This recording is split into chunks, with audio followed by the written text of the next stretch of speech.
Om Shanti. Good morning. साकार मुरली 22 अप्रैल 2024। बाबा का मीठा मीठा पत्र हम मीठे मीठे बच्चों के मीठे मंथन के लिए। मंथन शुरू करने से पहले ज्ञान सूर्य शिव बाबा की लाइट और माइट भरी किरणों के नीचे बैठ जाते हैं और अनुभव करते हैं, मैं लाइट स्वरूप माइट स्वरूप आत्मा हूं। आज की साकार मुरली जिसमें बाबा ने निष्काम सेवाधारी की बात की है, उसकी हम गहराई में जाएंगे। दूसरा, बाबा ने कहा मैं अजामिल जैसे पापियों को भी उद्धार करके फिर से पूज्य देवता बनाता हूं। इस पे भी हम गहराई से जाएंगे। कौन अजामिल था, कैसे उनके जैसे पापियों को भी भगवान बना देता है, सोचने की बात है। और पाप आत्माओं की दुनिया और पुण्य आत्माओं की दुनिया के बारे में थोड़ा सा गहराई में जाएंगे। बाबा कैसे नए वर्ल्ड की स्थापना करता है ना, और इस समय किस तरह से सूर्यवंशी और चंद्रवंशी डिनास्टी चलती है ना। निस्वार्थ और निर्विकल्प स्थिति क्या है, उसके बारे में भी हम थोड़ा गहराई से चिंता करेंगे। तो निष्काम का मतलब क्या होता है? निष्काम सेवाधारी बाबा वर्ड यूज करता है। निष्काम का मतलब है जिसका कुछ भी फल ना मिले, है ना। काम, अर्थ, मोक्ष ऐसा करके बोलते हैं ना। धर्म, काम, अर्थ, मोक्ष। काम, धर्म, है ना, मोक्ष, वो सारी चीजें बोलते हैं। तो निष्काम मतलब जिसका कोई फल ना मिले। पाप मतलब पुण्य फल भी ना मिले, पाप फल भी ना मिले। तो ऐसा निष्काम सेवाधारी कोई हो सकता है? हम कोई भी कर्म करें लेकिन हम निष्काम सेवाधारी नहीं हो सकते। हम चाहें या ना चाहें उसका फल तो मिलेगा। अच्छा मिले या अपोजिट मिले, कोई भी मिले, लेकिन कुछ ना कुछ तो मिलेगा ही मिलेगा। कोई बीज बोया है तो कुछ ना कुछ तो निकलेगा ही। अब निष्काम सेवाधारी एक परमात्मा हो सकता है, उसे कुछ नहीं चाहिए ना, उसको तो शरीर ही नहीं, तो चाहिए क्या। तो ऐसी सेवा दुनिया में कोई नहीं कर सकता है। सबको देता है, लेता किसी से कुछ है नहीं। तो बाबा कहता है वो मेरा पार्ट है। मैं सबको ऐसा निष्काम सेवाधारी नहीं बना सकता। हमें कुछ ना कुछ तो मिलता है, जो जैसा कर्म करते वैसा फल मिलता है। तो भगवान आकर के एक नहीं, सारी आत्माओं का या तो मुक्ति देता है या तो जीवन मुक्ति देता है। इसलिए तो उसको निष्काम सेवाधारी कहा जाता है। तो ऐसी निष्काम सेवा दुनिया में कोई कर नहीं सकता। भले लोग बोलते हैं कि मुझे कोई स्वार्थ नहीं है, हो सकता है आपका स्वार्थ ना हो, लेकिन अगर आपने पुण्य कर्म किया तो उसका फल तो मिलेगा ही मिलेगा ना। ना मिले यह हो नहीं सकता है। तो वो भगवान कहता है कि मैं खुद परम धाम से इस सृष्टि पर आया हूं, तुमने पुकारा मुझे, अब मैं फिर से आया हूं तुम सबको वापस ले जाने के लिए। जो आदि सनातन देवी देवता धर्म के थे, अब वो भूल गए, भूल करके अपने आप को हिंदू कहलाने लगे। बाबा ने कई बार मुरलियों में कहा हिंदू धर्म तो होता नहीं। अब उनको फिर से अपने अपने धर्म में वापस आना आएंगे ही। दुनिया में ये भी कहते हैं रिलीजन इज माइट, शक्ति होती है धर्म में। तो भगवान आकर के क्या करता है, दो धर्मों की स्थापना करता है।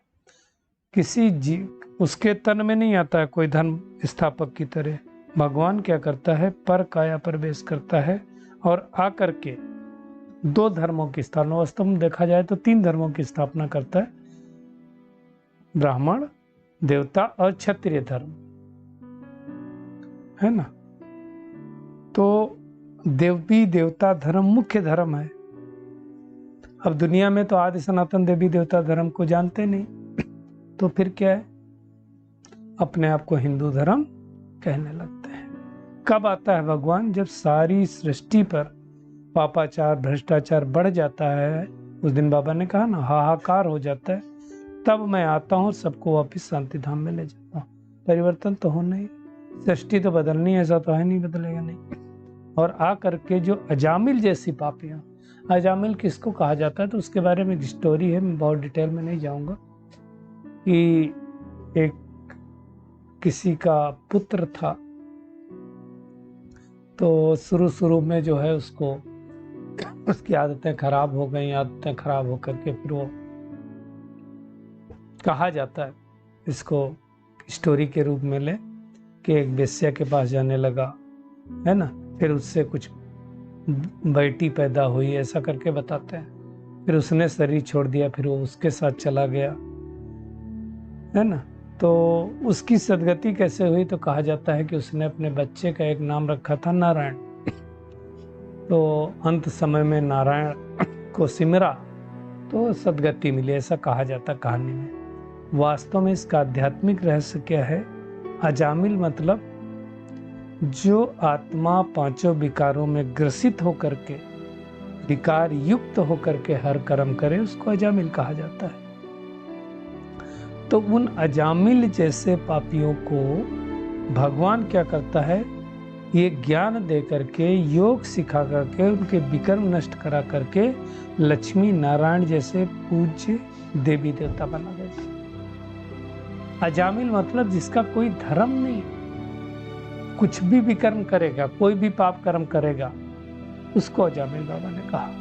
तो ऐसी आत्माओं को देवी देवता बनाने के लिए भगवान को कितनी मेहनत करनी पड़ती। कोई बाहर नहीं था, हम सब तो वैसे ही थे ना, हम सब तो पापाचार भ्रष्टाचार करते ही थे ना।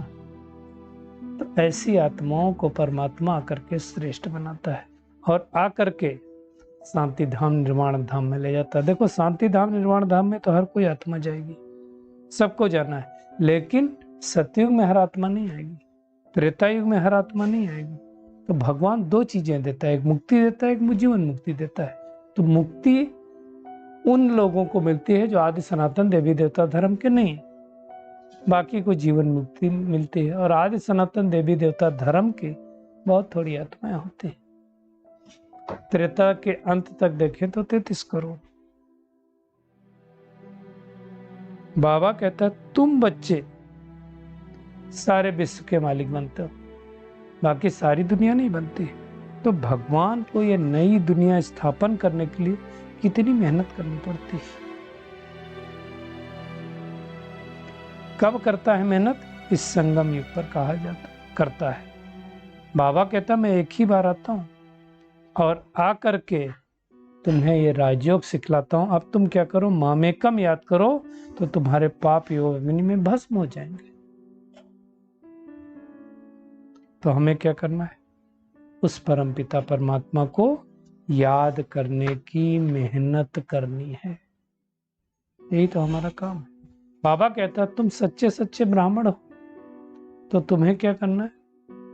ब्राह्मण मतलब वो ब्राह्मण नहीं, मुख वंशावली, कुक वंशावली नहीं, जो नाम के ब्राह्मण नहीं, नामधारी ब्राह्मण नहीं, काम के ब्राह्मण, उसके बारे में बाबा ने कहा।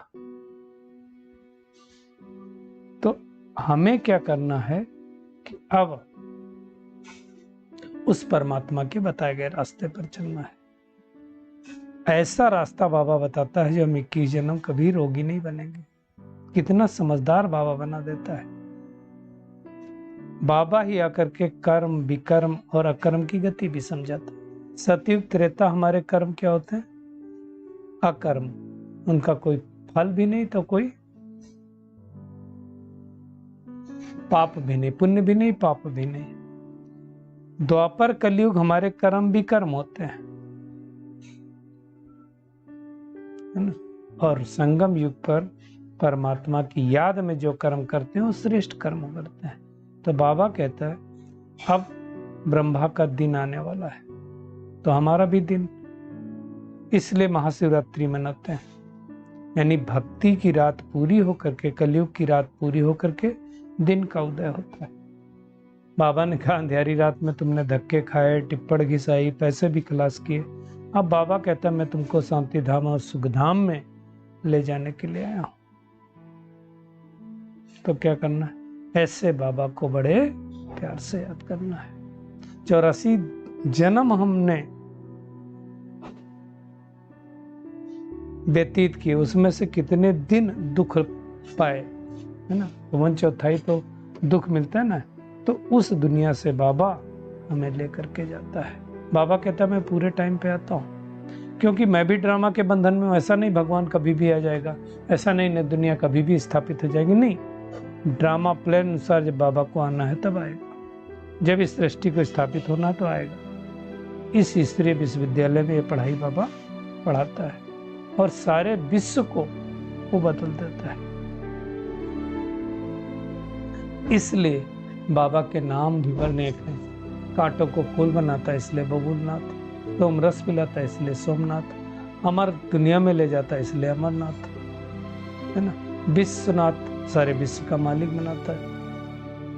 तो ये सारे परमात्मा के कर्तव्यवाचक नाम है। गाते ना कि हमें उस सुख चैन की दुनिया में ले चलो जहाँ सुख शांति मिले। गीत है ना, इस पाप की दुनिया से कहीं और ले चल, कहाँ? जहाँ सुख चैन मिले। तो सुख चैन कहाँ मिलेगा? सतयुग त्रेता में। तो भगवान आकर के 2 डिनास्टी सूर्यवंशी और चंद्रवंशी स्थापित करता है ना। बाबा ने आज ये भी बताया कि लास्ट में सबका केस होपलेस हो जाएगा। पिछाड़ी की जब लड़ाई लगेगी ना, तब फिर क्या होगा? टच होगा। बाबा कहता है तुमको, तुम्हारा आवाज भी होगा कि स्वर्ग की स्थापना हो रही है ना। सारी सृष्टि की आत्माएं शरीर छोड़ेंगी, सबको तुम्हें सकाश देना है, शक्ति देना, और तुम क्या करोगे? आत्मा समझ को बाबा को याद करने लगोगे, साक्षी होकर के सृष्टि के परिवर्तन को देखोगे। बाबा ने कहा बहुत दर्दनाक घटनाएं होती रहेंगी, सभी को मालूम पड़ जाएगा कि अब दुनिया का विनाश हो रहा है, दुनिया बदल रही है। उस समय कोई किसी को ज्ञान नहीं सुना सकेगा। उस समय दृष्टि से सबको निहाल करना होगा, है ना। बम्स भी तैयार हैं, सब कुछ है, तो बम्स भी गिरेंगे। कोई रखने के लिए बम्स थोड़ी बने, ये आज नहीं तो कल गिरेंगे। आप सबको पता है, अभी भी युद्ध का समय चल रहा है, तो कुछ ना कुछ तो हो ही रहा है ना। तो ये सारी जो चीजें बनाई हुई हैं वो विनाश के लिए बनाए। बाबा कहता है तुम बच्चों को खुशी भी बहुत रहनी चाहिए। क्यों खुशी रहनी चाहिए? क्योंकि नई दुनिया स्थापन हो रही, परमात्मा हमारे लिए नई दुनिया स्थापित कर रहा है। वहां कोई दुख नहीं होगा, उसको कहा जाता है पैराडाइज। बाबा ने कहा जैसे तुमको अभी निश्चय ना, ऐसे लास्ट में बहुतों को निश्चय होगा, बहुतों को अनुभव होगा। पिछाड़ी के समय बहुत सारे लोग याद की यात्रा में रहेंगे। वैसे भी देखो, जब दुख होता है, सृष्टि पर परिवर्तन होता है, तो परमात्मा ज्यादा याद आता है। साक्षात्कार भी होंगे, है ना। जिनका पाठ होगा वो ज्ञान लेते रहेंगे। तो आज का होमवर्क क्या है? एक तो क्या हमारा होमवर्क एक ही है कि हमें क्या करना है। भगवान नई दुनिया की स्थापना कर रहा है, मेहनत कर रहा है, तो हमें उसका सहयोगी बनना है ना। योग बल द्वारा इस हेल को हेवन बनाने में बाबा का मददगार बनना है। खुद भी तमो प्रधान से सतो प्रधान बनने का पुरुषार्थ करना।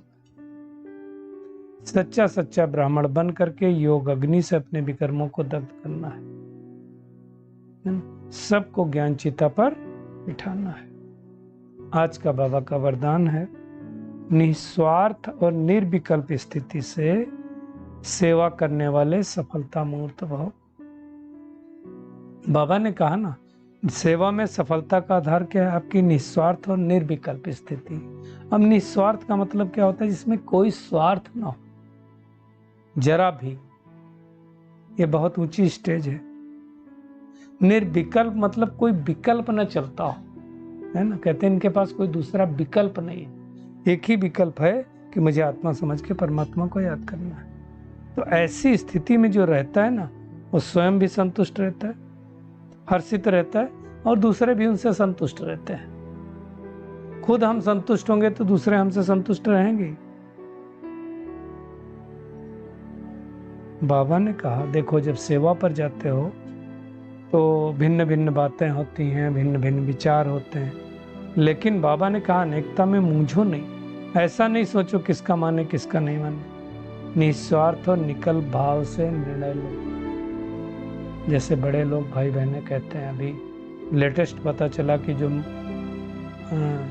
एनुअल मीटिंग होती है वो ज़्यादा भाई बहन आए थे, तो ब्रिजमोहन भाई जी ने कहा कि डायमंड हॉल में रखना चाहिए। तो मोहिनी दीदी जो न्यूयॉर्क की हैं वो भी यहीं थी, और मुन्नी दीदी ने, खास करके मोहिनी दीदी ने कहा कि बड़े हॉल में कंट्रोल करना मुश्किल होता है, इसलिए जो हमारा कॉन्फ्रेंस हॉल है उसमें 1000-1200 आते हैं, उस 1800 आते शायद, और 100-200 ज़्यादा थे, बोले वहीं रखेंगे।